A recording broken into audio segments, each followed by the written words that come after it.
At bago tayo magtungo sa ating talakayan, humingi muna tayo ng update sa Department of Justice mula kay Undersecretary Yusek Marge Gutierrez. Yusek? Hello. May paglilinaw po ang DOJ hinggil sa kapangyarihang mga siwa ng Homeowners Association elections. Pakipaliwanag po tungkol saan po ito.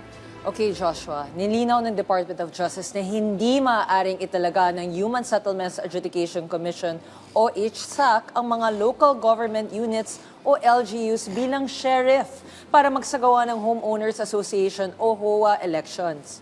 Sa Legal Opinion Number 8 Series of 2026, iginiit ng DOJ na ang kapangyarihang magsagawa, magbantay at mga siwa ng HOA elections ay nasa Department of Human Settlements and Urban Development o DSUD, hindi sa HSAC. Binigyang diin ng DOJ na lalabag ito sa mandato ng HSAC at sa prinsipyo ng local autonomy dahil hindi bahagi ng pambansang ahensya ang mga LGUs maliban na lamang kung ito ay malinaw na pahihintulutan ng batas.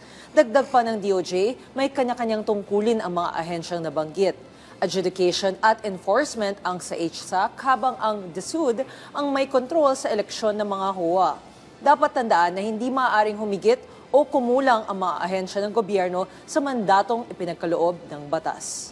At may update din po tungkol dun sa, o kayo, hinggil po dun sa pagpapaigting ng DOJ sa kampanyang Real Justice for All ng DOJ. Can you tell us more about this? Sure, Joshua. Ipinagmalaki ni Justice Secretary Frederick A. Vida sa kanyang report to the people noong isang linggo ang mga tagumpay ng DOJ sa ilalim ng kasalukuyang administrasyon kabilang ang mahalagang reforma ng DOJ at ang mas pinabilis na paghahatid ng serbisyo sa taong bayan. Ilan sa mga reformang pinangunahan ni Secretary Vida ay ang pagpapalakas sa prosecution system ng bansa sa pamamagitan ng pagkuha ng karagdagang prosecutors para mataguyod ang zero backlog policy ng DOJ sa mga kasong hawak nito.